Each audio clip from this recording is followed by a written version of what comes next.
ಯಾದಗಿರಿ ಜಿಲ್ಲೆಯ ಸುರಪುರ ತಾಲೂಕಿನ ಪೇಠ ಅಮ್ಮಾಪುರ ಗ್ರಾಮದಲ್ಲಿ ಶ್ರೀ ಕೋಡೇಕಲ್ ಬಸವೇಶ್ವರ ದೇವಸ್ಥಾನದ ನೂತನ ಕಟ್ಟಡ ಲೋಕಾರ್ಪಣೆ ಮತ್ತು ನೂತನ ಮೂರ್ತಿ ಪ್ರತಿಷ್ಠಾಪನೆ ಕಾರ್ಯಕ್ರಮ ನೆರವೇರಿಸಲಾಯಿತು. ಅಮೃತ ಶಿಲೆಯಲ್ಲಿ ಕೆತ್ತಿರುವ ನೂತನ ಕೊಡೇಕಲ್ ಬಸವೇಶ್ವರ ಮೂರ್ತಿಯನ್ನು ಗ್ರಾಮದಲ್ಲಿ ಮಹಿಳೆಯರು ಕುಂಭ ಕಳಸ ಹೊತ್ತು ಸಕಲ ವಾದ್ಯ ಮೇಳದೊಂದಿಗೆ ಭವ್ಯ ಮೆರವಣಿಗೆ ಮುಖಾಂತರ ತರಲಾಯಿತು.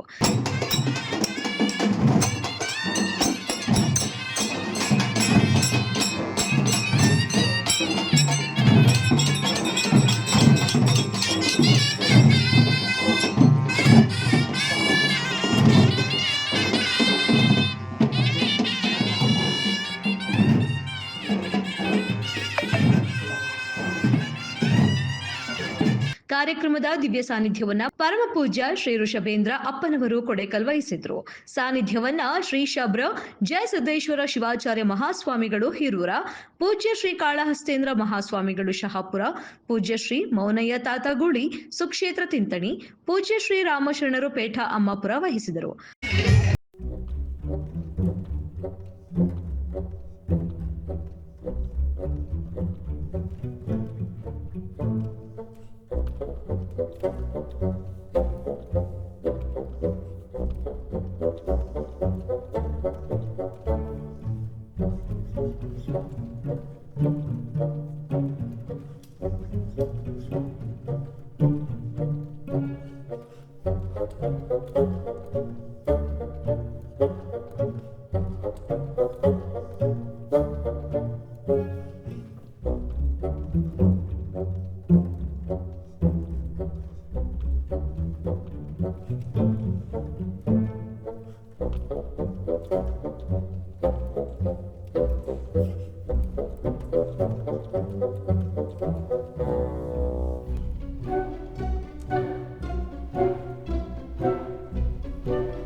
ಅದೇ ರೀತಿಯಾಗಿ ಇನ್ನೋರವರು ದಿವ್ಯ ಸಾನ್ನಿಧ್ಯವನ್ನು ವಹಿಸಿರ್ತಕ್ಕಂಥ ಪರಮ ಪೂಜ್ಯ ಶ್ರೀ ಮೌನಯ್ಯ ತಾತ ಗುಳಿ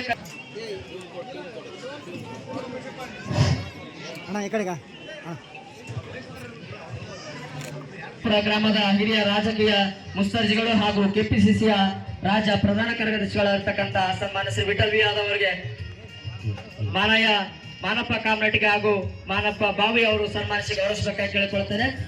ಅದೇ ರೀತಿಯಾಗಿ ಇನ್ನೋರವರು ಈ ಒಂದು ಕಾರ್ಯಕ್ರಮದಲ್ಲಿ ಅತಿಥಿ ಸ್ಥಾನವನ್ನು ಅಲಂಕರಿಸಿರ್ತಕ್ಕಂಥ ಶ್ರೀ ವೆಂಕಟೇಶ್ ಸೌಕರ್ ಯಾದವ್ ಅವರಲ್ಲಿ, ರಾಮಲಿಂಗ ಅಜ್ಜ ಅವರಲ್ಲಿ, ನನಗೆ ಬಹಳ ಆತ್ಮೀಯರಾಗಿರ್ತಕ್ಕಂಥ ಐಜಿ ಹಿರೇಮಠ ಸರ್ ಅವರಲ್ಲಿ, ವೇದಿಕೆ ಮೇಲೆ ಆಸೀನರಾಗಿರ್ತಕ್ಕಂಥ ಎಲ್ಲ ಗೌರವಾನ್ವಿತ ಅತಿಥಿಗಳೇ, ಇಲ್ಲಿ ಸೇರಿರ್ತಕ್ಕಂಥ ಅಮ್ಮಾಪುರ ಗ್ರಾಮದ ಎಲ್ಲ ಸುತ್ತಮುತ್ತಲಿನ ಗ್ರಾಮದ ಭಕ್ತಾದಿಗಳೇ, ಸಂಗೀತ ಕಲಾವಿದರೆ, ನಿಮ್ಮೆಲ್ಲರ ಅಂತರಾತ್ಮದಲ್ಲಿ ಪರಂಜ್ಯೋತಿಯಾಗಿ ಬರ್ತಕ್ಕಂಥ ಪರಮಾತ್ಮನಿಗೆ ಶರಣಾರ್ಥಿಗಳು. ಇದು ಹಸುವಿನ ಟೈಮ್ ಅದು. ನಿಮಗಿಂತ ಜಾಸ್ತಿ ಹಸು ನಮಗೆ. ನಾವೇ ಯಾರು ಮುಂದೆ ಹೋಗಿ ನೀವೇನ್ ಮನ್ಸು ಬಂದ್ರೆ ಪಟ್ನೆ ಹೋಗಿ ಊಟ ಮಾಡಿ ಬರ್ತೀರಿ. ನಿಮ್ಮಂಗ ನಮಗೆ ಹೋಗ್ಲಕ್ ಬರಂಗಿಲ್ಲ. ಸ್ವಲ್ಪ ಒಂದು 5 ನಿಮಿಷ ನೀವು ಶಾಂತಿಯಿಂದ ಕುಳಿತುಕೊಂಡ್ರೆ ಇದ್ದಷ್ಟು ಮಂದಿಗೆ ಮಾತಾಡ್ತೀವಿ. ಇವತ್ತ ಈ ವೇದಿಕೆ ಮೇಲೆ 3 ಘಟನೆಗಳು ನಡೆದವು. ಇಲ್ಲಿ 3 ವ್ಯಕ್ತಿಗಳು ಕುಂತಿದ್ರು. ಯಾರಂದ್ರೆ ಒಂದು ಅರಮನೆ, ಒಂದು ನಿಮ್ಗೆ ತಿಳಿತೇ ಇಲ್ಲ, ಒಂದು ಅರಮನೆ ಇತ್ತು, ಒಂದು ಗುರುಮನೆನೂ ಅದ, ಒಂದು ಅರಮನೆನೂ ಅದ. ಅರಮನೆ ಯಾವುದಂದ್ರೆ ಇವತ್ತು ಪ್ರತಿಷ್ಠಾಪನೆ ಆಗಿರ್ತಕ್ಕಂಥ ಕೊಡೇಕಲ್ಲ ಬಸವಣ್ಣ, ಅದು ಅರಮನೆ. ಅರಮನೆ ಯಾವುದಂದ್ರೆ ಇದುವರೆಗೆ ಮಾತಾಡ ರಾಜಕೀಯ ವ್ಯಕ್ತಿಗಳೆಲ್ಲ ಹೋದ್ರಲ್ಲ ಅವರೆಲ್ಲ ಅರಮನೆ. ಇಲ್ಲಿ ಏನು ಕುಂತೀವೆಲ್ಲ ಇದು ಗುರುಮನೆ. ಈ ಗುರುವಿನ ಮನೆಯಲ್ಲಿ ಕೂತಿರ್ತಕ್ಕಂಥ ನೀವೆಲ್ಲರೂ ಕೂಡ ಒಂದು ವಿಚಾರ ಏನ್ ಮಾಡ್ಬೇಕಂದ್ರೆ, ಭಾರತ ದೇಶದ ಸಂಸ್ಕೃತಿ ಹೆಂಗಿದೆ ಅಂತ ಕೇಳಿದ್ರೆ ಹೊಡೆಯುವಂತ ಪರಂಪರೆ ಅಲ್ಲ. ನಮ್ಮ ದೇಶದ ಸಂಸ್ಕೃತಿ ಹೊಡಿ ಪರಂಪರೆ ಅಲ್ಲ. ನಮ್ಮ ದೇಶದ ಸಂಸ್ಕೃತಿ ಜಡಿ ಪರಂಪರೆ ಅಲ್ಲ. ನಮ್ಮ ದೇಶದ ಸಂಸ್ಕೃತಿ ನಡಿ ಪರಂಪರೆ ಅಲ್ಲ. ನಮ್ಮ ದೇಶದ ಸಂಸ್ಕೃತಿ ಮಡಿ ಪರಂಪರೆ ಅಲ್ಲ, ನಮ್ಮ ದೇಶದ ಸಂಸ್ಕೃತಿ ಕುಡಿ ಪರಂಪರೆ ಅಲ್ಲ, ನಮ್ಮ ದೇಶದ ಸಂಸ್ಕೃತಿ ಗುಡಿ ಪರಂಪರೆ. ನಮ್ಮ ದೇಶದ ಸಂಸ್ಕೃತಿ ದುಡಿಯುವ ಮೂಲಕವಾಗಿ ಗುಡಿಗಳನ್ನ ಕಟ್ಟಿ ಆ ಗುಡಿಗಳ ಮೂಲಕವಾಗಿ ದೇಶದ ಸಂಸ್ಕೃತಿಯನ್ನ ಎತ್ತಿಡಿಯುವಂತ ಪರಂಪರೆ ನಮ್ಮ ಭಾರತ ದೇಶದ ಸಂಸ್ಕೃತಿ. ಅದರೊಳಗೆ ಬಹಳ ವಿಶೇಷವಾಗಿರ್ತಕ್ಕಂಥ ನಮ್ಮ ಯಾದಗಿರಿ ಜಿಲ್ಲೆ ಭೀಮಾ ಮತ್ತು ಕೃಷ್ಣೇರಿ ಮಧ್ಯದಲ್ಲಿರ್ತಕ್ಕಂಥ ಸಗರನಾಡು, ಅದರೊಳಗೂ ಕೂಡ ಬಹಳ ವಿಶೇಷವಾಗಿರ್ತಕ್ಕಂಥ ತಾಲೂಕು ಸುರಪುರ. ಯಾಕಂದ್ರೆ ನಮ್ಮ ಐ ಜಿ ಹಿರೇಮಠ್ ಸರ್ ಅವರು ಹೇಳಿದ್ರು, ಈ ಭಾಗದಲ್ಲಿ ಅತ್ಯಂತ 16ನೇ ಶತಮಾನದಲ್ಲಿ ಬಹಳ ಅದ್ಭುತವಾಗಿರ್ತಕ್ಕಂಥ ಶಾಂತಿಯನ್ನ, ಬಹಳ ಅದ್ಭುತವಾಗಿರ್ತಕ್ಕಂಥ ವಚನ ಕ್ರಾಂತಿಯನ್ನ ಮಾಡಿರ್ತಕ್ಕಂಥ ಯಾರಾದರೂ ಶರಣರಿದ್ರೆ ಅವರು ಇಬ್ಬರು, ಒಬ್ಬರು ಕೊಡೆಕಲ್ಲದ ಬಸವಣ್ಣನವರು, ಇನ್ನೊಬ್ಬರು ತಿಂತಣಿಯ ಮಾನಪ್ಪಯ್ಯನವರು. ಇವತ್ತು ನಾವು ಅವ್ರನ್ನೆಲ್ಲ ನೆನೆಸ್ಕೋಬೇಕಾಗ್ತದೆ.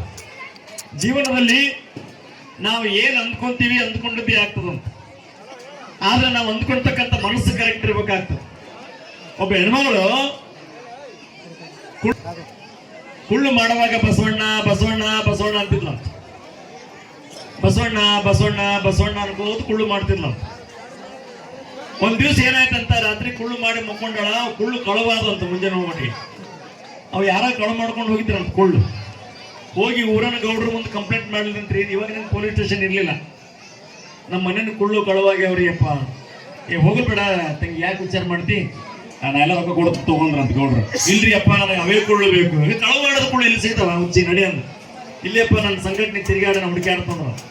ಆ ಗೌಡನ ಕೈ ಹಿಡ್ಕೊಂಡು ಆಕೆ ಕುಳ್ಳು ಮಾಡಿದಕ್ಕೆ ಊರೂರು ತಿರುಗಾಡಿಲ್ಲ ಅಂತ ಒಂದು ಮನೆ ಮುಂದೆ ನಿಂತಂತ, ಯಪ್ಪ ನನ್ನ ಕುಳ್ಳು ಇದೇ ಮನೆಗೆ ಅವಂದ, ಇದೇ ಮನೆಗೆ ಕುಳ್ಳ ಅವಂದಂತ. ಹೆಂಗೆ ಹೇಳ್ತೇವೆ ತಂಗಿ, ನಡಿ ಹೋಗಮ್ ಅಂತ ತಿಳ್ಕೊಂಡು ಇತ್ತಿಲ್ದ ಹೋದ್ರ ಅಲ್ಲಿ ಕುಳ್ಳಿನ ರಾಶಿ ಬಿದ್ದಿದ್ವು ಅಂತ.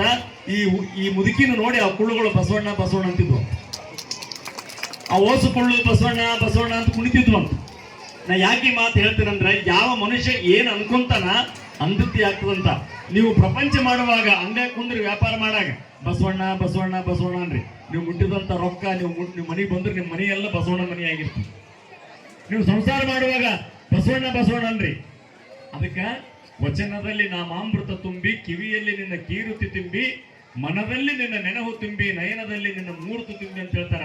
ಈ ಬದುಕು ಹೆಂಗದಂದ್ರ, ಹಿಂದಿನ ಶರಣಾರಿ ಪ್ರಮಥರೆಲ್ಲ ನಮಗೆ ಏನ್ ಹೇಳ್ಯಾರಂದ್ರ, ಏನೇ ಮಾಡಿದ್ರು ಕೂಡ ಈ ಹಿಂದ ಸೌದತ್ತಿ ಎಲ್ಲ ಮಗಳಂತ ಬರ್ತಿದ್ರು. ಅದಕ್ಕೆ ನಮಸ್ಕರಿಸುತ್ತಾ, ಇವತ್ತಿನ ದಿವಸ ಈ ವೇದಿಕೆ ಮೇಲಿದ್ದಂಥ ಶ್ರೀ ಮೋನಯ್ಯ ತಾತ ಗೂಳಿ ಅವರೇ ಹಾಗೂ ಅಯ್ಯಣ್ಣ ಮುತ್ಯ ಹಿರೇಮಠ್ ಸಾಹೇಬ್ರೆ ಹಾಗೂ ಶ್ರೀ ರಾಮಭೂಷಣ ಅವರೇ ಹಾಗೂ ಈ ವೇದಿಕೆ ಮೇಲಿದ್ದಂಥ ನಮ್ಮ ತಂದೆಯವರ ಆತ್ಮೀಯರಾದಂಥ ವಿಠ್ಠಲ ಯಾದವ್ ಅವರೇ ಹಾಗೂ ನಮ್ಮ ತಂದೆಯವರ ಆತ್ಮೀಯರು ಮತ್ತು ಯಾದಗಿರಿಯ ಜಿಲ್ಲಾ ಪಂಚಾಯತ್ ಮಾಜಿ ಅಧ್ಯಕ್ಷರಾದ ರಾಜಶೇಖರ್ ಗೌಡ್ರೆ ಹಾಗೂ ನನ್ನ ಸಹೋದರರಾದ ರಾಜಕುಮಾರ್ ನಾಯ್ಕರೇ ಹಾಗೂ ನಮ್ಮ ತಂದೆಯವರ ಆತ್ಮೀಯರಾದ ವಿಠಲ್ ಯಂಕೂಬ್ ಯಾದವ್ ಅವರೇ ಹಾಗೂ ದುರ್ದೇಸಾಯಿ ಅವರೇ ಮಾಜಿ ಜಿಲ್ಲಾ ಪಂಚಾಯತ್ ಸದಸ್ಯರೇ ಹಾಗೂ ಗ್ಯಾನ್ಸೇಟ್ ಅವರೇ ಹಾಗೂ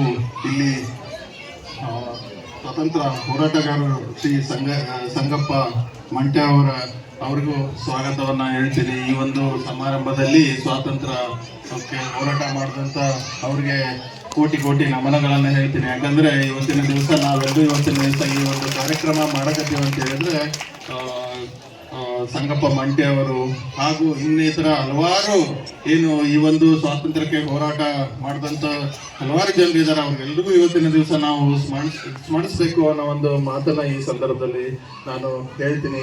ಅದ್ರ ಜೊತೆಗೆ ಈ ಒಂದು ಅಮ್ಮಾಪುರ್ ಗ್ರಾಮ ಪಂಚಾಯತ್ ಅಧ್ಯಕ್ಷರೇ ಹಾಗೂ ಹನುಮಗೌಡ ಮಾಲಿ ಪಾಟೀಲ್ ಅವರೇ ಹಾಗೂ ಅಮ್ಮಾಪುರದ ಕುಮಾರಸ್ವಾಮಿ ಗುಡ್ಡಡಿ ಅವರೇ ಹಾಗೂ ವೇದಿಕೆ ಹಿಲ್ ಸ್ಟೇಷನ್ ಅಲ್ಲಿ ತಾವೆಲ್ಲರೂ ಕೇಳಿರಲ್ಲ, ಯಾವ್ದನ್ನ ಒಂದು ಟಿವಿಲಿ ನೋಡಿರ್ತೀರ, ಯಾವ್ದಾದ್ರು ಹೆಸರು ಹೇಳಿದ್ರೆ ಆ ಗುಡ್ಡ ಏನ್ ಮಾಡ್ತದೆ ಅಂದ್ರೆ ನಾಲ್ಕು ಸರಿ ಹೇಳ್ತದಂತೆ. ಆ ರೀತಿ ನಮ್ಮ ತಂದೆ ರಾಜ ವೆಂಕಟಪ್ಪ ನಾಯಕ್ ಅವರು ಗೆದ್ದಂತ ಕ್ಷೇತ್ರ, ನೀವು ಇಲ್ಲಿಂದ ಆರಿಸಿ ಕಳಿಸ್ರಿ. ಅವರು 4 ಬಾರಿ ಶಾಸಕರಾಗಿ ಸುರಪೂರನ ಅಭಿವೃದ್ಧಿಯನ್ನ ಮಾಡ್ತಕ್ಕಂಥ 4 ಬಾರಿ ಶಾಸಕರಾದ್ಮೇಲೆ ಹಗಲು ರಾತ್ರಿ ಅಭಿವೃದ್ಧಿಯನ್ನ ಮಾಡಿದ್ರು.